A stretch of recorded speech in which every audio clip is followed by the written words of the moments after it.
नमस्कार, मैं हूँ डॉक्टर अर्चना तापड़िया, कंसल्टेंट कार्डियोलॉजिस्ट, अमरावती। आज मैं ऑन पॉपुलर डिमांड एकदम सिंपल लैंग्वेज में बताने वाली हूँ, हार्ट अटैक कैसे होता है और उसके क्या सिम्पटम्स रहते हैं।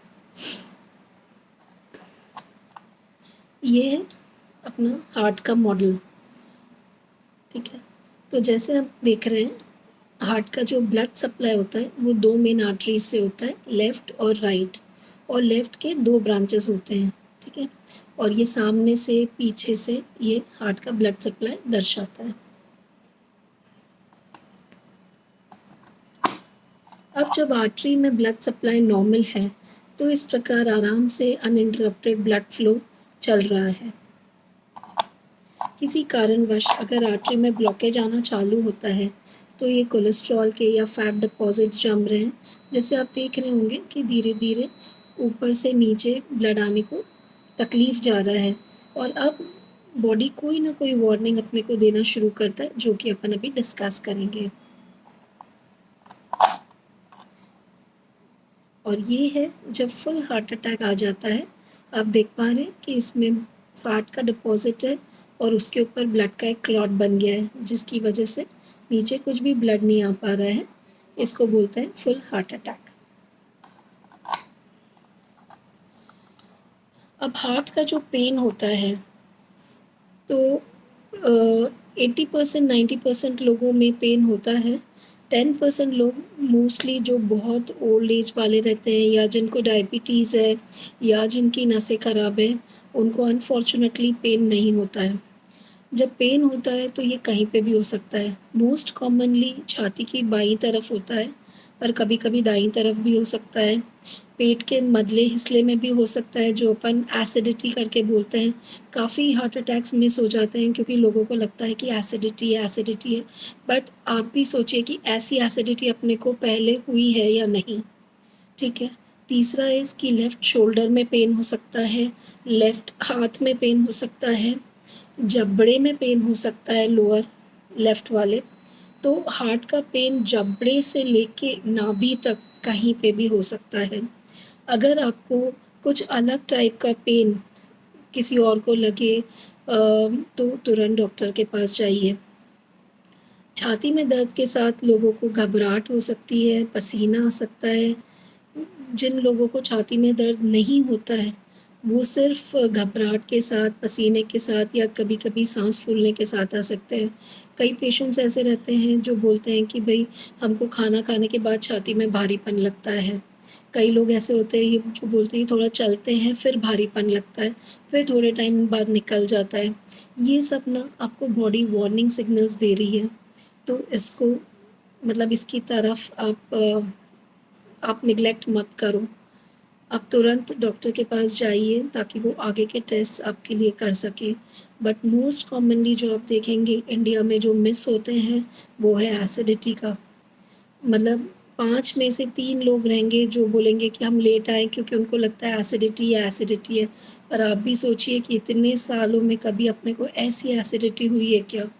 और इंडिया में सबसे कॉमन प्रॉब्लम क्या है? वो बोलेंगे हमने बेसन खाया, हमने चना खाया, हमने ये खाया, इसलिए हमको लगा। नहीं, ऐसा मत सोचो। आप पहले डॉक्टर के पास जाइए, वो क्या बोलते हैं उस हिसाब से फिर अपन ट्रीटमेंट करेंगे। अब अपन दूसरे इस पे आते हैं कि वो बोलेंगे कि हार्ट अटैक क्यों हुआ? मैं तो रेगुलर एक्सरसाइज़ कर रहा था, मेरा बाकी सब अच्छा था, फिर हार्ट अटैक क्यों हुआ? अब हार्ट अटैक का कोई एक कारण नहीं है। जैसे अपन ने गाना सुना है ना, 10 बहाने करके ले गया दिल, वैसा है। पर जो मैंने अपनी प्रैक्टिस में देखा है या जो बुक्स में लिखा है, सबसे कॉमन कॉजेज़ क्या रहते हैं वो मैं आपको बताती हूँ। सबसे इम्पोर्टेंट इज़ तम्बाकू, प्लीज़ छोड़ दीजिए। दूसरा है स्मोकिंग, दोनों भी हार्ट में इतने क्लॉट्स पैदा करते हैं सर्कुलेशन में कि रियली छोड़ देना चाहिए, ठीक है। फिर तीसरा है इसके अगर खान-पान बहुत रिच हो, तेल में, घी में, कोलेस्ट्रॉल ज़्यादा हो जाता है। फोर्थ इज़ कि अगर फैमिली हिस्ट्री हो कि भई अपने मतलब अनफॉर्चुनेटली वो है कि जैसे अपने को ज़मीन जायदाद मिलती है, वैसे ये भी अपने को हेरिडिटरी में मिला हुआ है। फिफ्थ इज़ कि अगर किसी का अनकंट्रोल्ड डायबिटीज़ हो, अगर शुगर ज़्यादा रहती है तो शुगर सभी कुछ करती है, चाहे हार्ट ख़राब हो, चाहे किडनी ख़राब हो, चाहे बाकी। डराना नहीं चाहते बट समझाना चाहते हैं कि शुगर को कंट्रोल करना बहुत ज़रूरी है, ठीक है। एक और चीज़ है कि वॉकिंग करना चाहिए एटलीस्ट 20 to 25 मिनट्स डेली, और फास्ट वॉकिंग करिए। मतलब 2 लोग गप्पे मारते चल रहे हैं, उसमें हार्ट का कोई एक्सरसाइज नहीं होता है। ब्रिस्क वॉकिंग करना चाहिए जो कि जॉगिंग से एक स्टेप पहले हो, at least 20 to 25 minutes daily. Practice में देखो तो मुझे ऐसा लगता है कि सबसे इम्पॉर्टेंट चीज़ है जो हार्ट अटैक करती है वो है स्ट्रेस। इंडिया में सबसे बड़ी बीमारी है, या तो बहुत ज़्यादा बोलते हैं या लोग बोलते ही नहीं है, मन के ही मन में रखते हैं। अगर आपको सालों किसी के साथ रहना है, एक ही परिवार में, एक ही फैमिली में, तो बिना बोले घुट-घुट के तो नहीं रह सकते भाई। बोलना सीखिए ताकि स्ट्रेस कम हो और हार्ट पे प्रेशर कम हो। ये सब कुछ कारण है जिससे हार्ट अटैक होता है, बाकी तो बहुत है बट ये सबसे कॉमन रीज़न्स हैं। अब हम आते हैं इन्वेस्टिगेशंस पे कि अगर किसी को छाती में दर्द हो तो आप क्या-क्या इन्वेस्टिगेशंस करना चाहिए। बाकी सब आप जो डॉक्टर के पास जाते हैं वो आपको एग्ज़ामिन करते हैं और वो जो बोलते हैं वो मैं नहीं बोलने वाली हूँ। जो हार्ट के लिए स्पेसिफ़िक है सिर्फ़ मैं वो अभी इधर बात करूँगी। पहला इज़ ईसीजी। 80% लोगों में ईसीजी पे कल्पना मिल जाती है कि हार्ट में क्या चल रहा है। 20% में अनफॉर्च्युनेटली अगेन ईसीजी नॉर्मल रह सकता है। तो इसके लिए अपन क्या करते हैं कि इसके आगे एक और बढ़ते हैं, जैसे इकोकार्डियोग्राफी करते हैं। इको में अपन देख लेते हैं कि भई हार्ट का फंक्शन, पंपिंग, बाकी सब कैसा है, वॉल्व्स अच्छे हैं क्या, हार्ट के आजू-बाजू कुछ पानी तो नहीं है, हार्ट के कॉन्ट्रैक्शन कैसे हैं, वो सब अपन इको में देख लेते हैं। और अगर किसी को तकलीफ़ नहीं हो चलने में और कोई बाकी कॉन्ट्राइंडिकेशंस नहीं हो हमारे हिसाब से, तो फिर अपन करते हैं ट्रेडमिल टेस्ट। ट्रेडमिल टेस्ट मतलब जैसे जॉगर पे अपन दौड़ते हैं, वैसे आपको वहाँ पे 8-10 मिनट दौड़ना पड़ेगा। उस पे अपन रिकॉर्डिंग लेते हैं और उस पे अपन देख लेते हैं कि भई कुछ ब्लॉकेज वगैरह है क्या?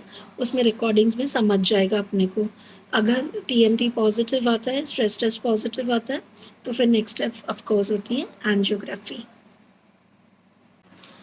अब अपन आते हैं सबसे इम्पोर्टेंट स्टेप की तरफ कि अगर अपन ने देखा कि किसी को घबराहट हो रही है, चेस्ट पेन हो रहा है, तो अपन क्या करेंगे? अ, अगर वो हार्ट के मरीज़ हैं पहले से ही, तो मोस्टली उनके पास टैबलेट्स होती है। कभी भी कोई भी हार्ट के मरीज़ को सुलाइए मत, प्लीज़ मत लिटाइए, उनको बिठा के रखिए। खड़े भी नहीं रहना, बिठा के रखना। ओके, जैसे ही सुलाएँगे तो हार्ट पे इतना प्रेशर बढ़ेगा कि और कुछ हो जाएगा, इसलिए सुलाना नहीं, बिठा के रखना। अगर उनके पास पहले से मेडिसिन्स हो, तो उनके पास रहती है टैबलेट सॉर्बिट्रेट 5 मिलीग्राम की, जो उनके जीभ के नीचे रख दीजिए, ठीक है? और अगर अपने को रिपीट करना पड़े भई छाती का दर्द कम नहीं हो रहा है, तो अपन 10 मिनट के बाद दोबारा रिपीट कर सकते हैं। तब तक तो आप डेफ़िनिटली कोई ना कोई हॉस्पिटल में पहुँच ही जाओगे। दूसरी चीज़, अगर आपने किसी को देखा है कि भई जिसको ऐसे झटके जैसे आ रहे हैं या अलग जैसा कर रहा है या एकदम तकलीफ़ है, उसको खाँसी करने बोलिए, ठीक है? 8-10 बार अगर वो होश में हो तो बिल्कुल उसे खाँसी करने बोलिए, ठीक है? खाँसने से भी जो इलेक्ट्रिकल एक्टिविटी डिस्टर्ब हुई है हार्ट की, वो कभी-कभी करेक्ट हो सकती है, ठीक है? ये सब घर में जब तक आप हॉस्पिटल पहुँचने को टाइम है तब तक।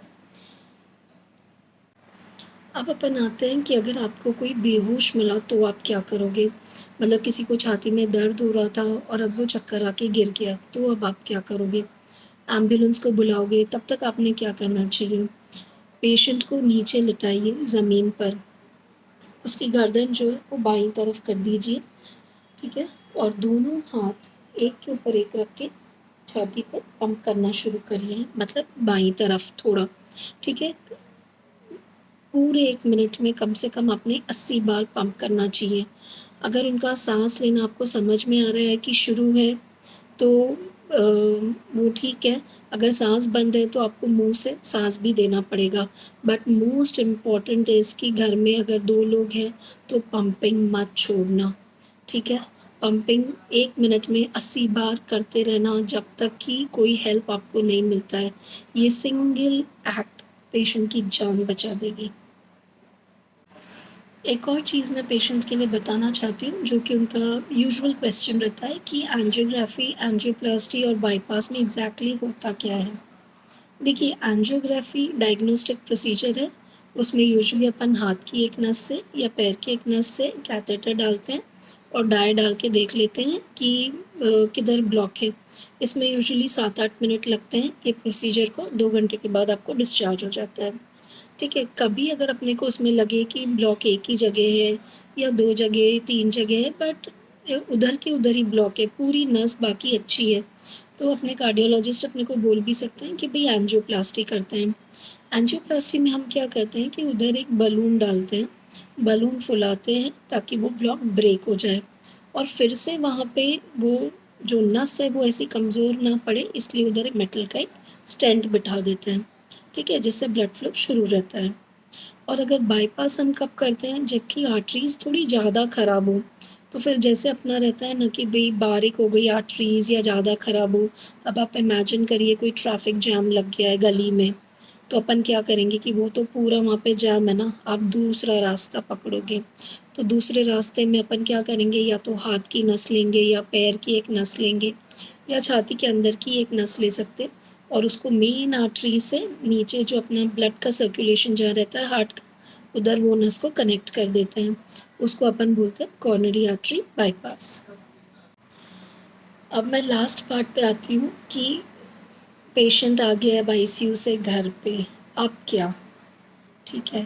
पहली चीज़, अगर हार्ट को डैमेज हुआ है, कितना डैमेज हुआ है, उस हिसाब से डिपेंड करता है, बट मैं एक जनरल आइडिया आपको दे देती हूँ। पहली चीज़, अगर किसी को फुल ब्लोन हार्ट अटैक आया है, तो 4 हफ़्ते आराम करना चाहिए। जैसे कि अपन देखते हैं कि किसी को फ्रैक्चर हुआ तो अपन वो पार्ट लटका के रख देते हैं 4 हफ़्ते तक ताकि हीलिंग को टाइम दे। वैसे ही सेम कॉन्सेप्ट इधर है कि आपको हार्ट को हीलिंग को टाइम देना चाहिए, ठीक है? बहुत लोग ऐसे रहेंगे जो बोलेंगे, अरे वो तो बोल रहे थे डॉक्टर सोए रहो, मैं तो ये किया वो किया, तो भाई बहुत होशियारी का काम नहीं किया आपने।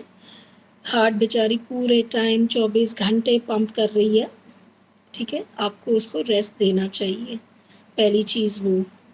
दूसरी चीज़, प्लीज़ पेशेंट के पीछे मत पड़ो। मतलब अपन उनको ज़बरदस्ती ज़िंदगी भर के लिए पेशेंट बना देंगे। भारत में हर कोई डॉक्टर है, डॉक्टर को छोड़ के, ठीक है? सिर्फ़ डॉक्टर का सुनिए, बाकी जितने रिश्तेदार, फ्रेंड्स, व्हाट्सएप ज्ञान, फ़ेसबुक ज्ञान जो भी है वो उनके तक ही रखिए, ठीक है? आप जो नॉर्मल खाना खाते हो, सिंपल खाना वो दीजिए। खाने में फ़ाइबर ज़्यादा रहना चाहिए ताकि मोशन बराबर हो पेशेंट को और उनको स्ट्रेन नहीं करना पड़े जब टॉयलेट जाते हैं तब, क्योंकि जब स्ट्रेन करते हैं तभी मैक्सिमम प्रेशर आता है हार्ट पर, ठीक है? तो फ़ाइबर ज़्यादा होना चाहिए।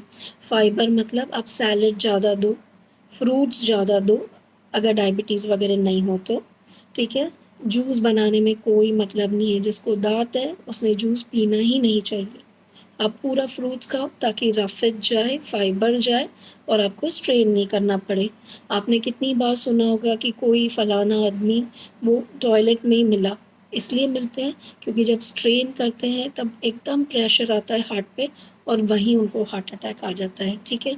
इसलिए स्मूथ मोशन होना बहुत ज़रूरी है, ठीक है? ये सबसे मेन है खाने के मामले में। बाकी आप सिंपल खाना दीजिए, दाल, चावल, सब्ज़ी, रोटी, व्हाटएवर। ठीक है। तीसरी चीज़, जब 4 हफ़्ते हो जाएँ, कृपया करके उनको अपने काम पे लगने दीजिए। पूरा टाइम रेस्ट मत करवाइए घर पे, ठीक है? वो सबसे ज़्यादा है, मतलब खाली दिमाग, खाली आदमी, आप सोच सकते हैं दिन भर क्या होगा। मतलब अच्छा खासा आदमी भी डिप्रेशन में चले जाता है। मेरे 1-2 पेशेंट्स हैं जिनके बिज़नेस थे, जैसे ही अटैक आया उन्होंने बिज़नेस छोड़ के घर पे बैठ गए। अब उन लोगों को सँभालना इतना मुश्किल होता है। भई आ गया हार्ट अटैक, लकीली आप सर्वाइव कर गए उसको, लकीली आप 4 हफ़्ते अच्छे से रह गए। अब आप अपना दवा वग़ैरह सब बराबर लीजिए, खाने-पीने का ध्यान रखिए, धीरे-धीरे जैसे आपके डॉक्टर ने बताया वैसे एक्सरसाइज़ शुरू कर दीजिए और वापस से काम पे लग जाइए। जैसे आपका रूटीन था, मतलब जितना आप कर सकते हैं बिना थके उतना करिए, ठीक है? चलो, सबकी अच्छी हार्ट की आकांक्षा में ये समर्पित है। Thank you. कुछ और आपके आपके क्वेरीज रहे, आपके क्वेश्चंस रहे तो ज़रूर मुझे भेज देना। I will be happy to solve it. नमस्कार।